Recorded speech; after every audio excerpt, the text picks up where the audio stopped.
I met Pam, and she came into our family when she was 7 years old. She just was very quiet and needed to be encouraged to try to do things. If the phone rang, she would go over to the phone and look at it, but she wouldn't pick it up. But now here she is, a receptionist at the Special Olympics office, and she answers the phone all the time. Thanks for calling Special Olympics, Pam. I do the pentathlon. I like the challenging sport, and golf with the challenging sports because you have to hit that small ball. So that was pretty challenging. Pam is a great example of what Special Olympics can do for someone. I think she's a great example of taking an athlete, realizing their potential, and helping them get to that, helping them realize that they can do something other than snowshoe or throw a tennis ball. Like on my team, I'm a role model because all the young kids, they all look up to me. Then I'm also a leader to all the other athletes because all the other athletes see me because I work at the office and help out the people that participate in it, right? Pam feels pretty comfortable now about who she is and where she belongs in the scheme of things. And it's very, very rewarding to me to see her in this development, but it's wonderful for her to be able to step out on her own and do these things. The combination of athlete, messenger, and others have given her the tools and have given her opportunities to become a voice, to say, hey, I'm not just an athlete. I can hold a job. I can represent Special Olympics. I can travel the world and still be who I am and still be Pam. I tend in the race to look behind, see who's coming. then I'm like, oh man. But Special Olympics in New Hampshire challenged me to grow in what I do. It helps me focus on what's ahead and not whatever behind, like I was shy. But if I focus on that future, that's good.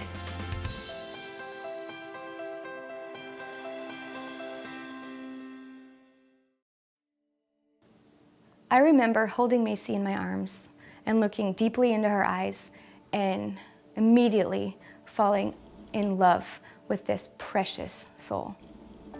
She was perfect and flawless, and all was right in the world. And then we got the initial diagnosis of Down syndrome.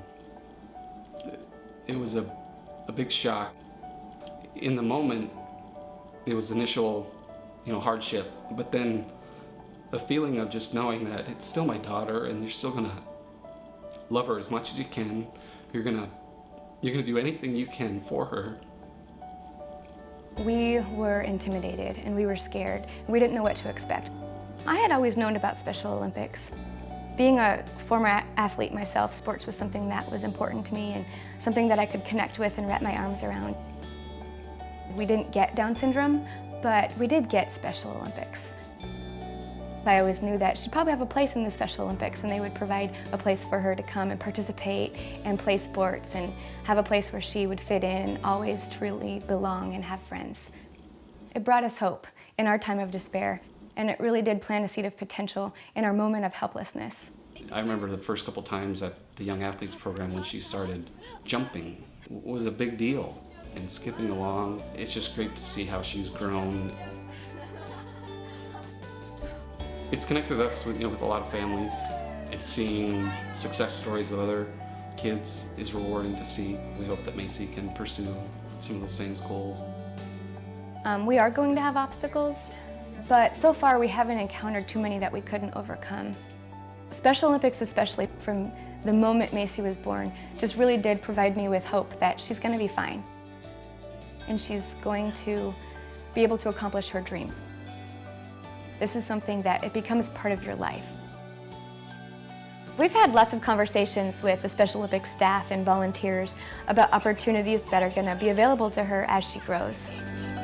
This tiny glimpse into the future, it's invaluable, and it provides an endless amount of peace and comfort.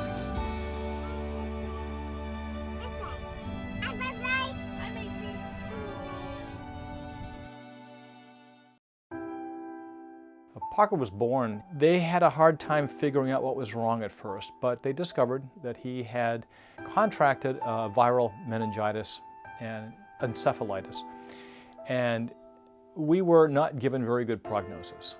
The 10% who survive are usually institutionalized, and we should just simply make plans at that point in time to put him away. But we never gave up hope. We never gave up believing that he would be okay. Thank you for calling Healthy at Home. This is Parker. How may I help you? Without Special Olympics, I really sincerely think that I would be homebound. And that's not where I'm supposed to be. Hey Wendy, good morning. How are you? Hey Parker. All the things that I've done through Special Olympics. I first off was an athlete. And then I went into becoming a global messenger. And then I became a coach. And then I got to travel around the world and be a voice for other athletes. It makes me feel empowered. It makes me feel that I want my voice to be heard. He's just a phenomenal young man who's overcome some extremely significant challenges. Special Olympics has offered him and really given him a whole new lease on life. Really through speaking, through challenging him with the pentathlon this spring. I didn't give up when I did my pentathlon, though I wanted to, because it was just so emotionally draining to do the very best I could and to be the best athlete that I could be for myself. Good shot. There's a lot of dreams, there's a lot of goals that Special Olympics has taught me in my personal life. There's a lot more that I can do. I'll certainly get my driver's license is a big goal. If I don't get my license, I feel like I'll be very limited, and I don't like the word limited. Also, I like to hike the Appalachian Trail. Thanks again. You're welcome. Love it. When challenges arise, it's like I want to get past those challenges. I don't want those challenges to stop me. I don't want those challenges to say, stop, you're done, sit down. Absolutely not. Those challenges, bring them on.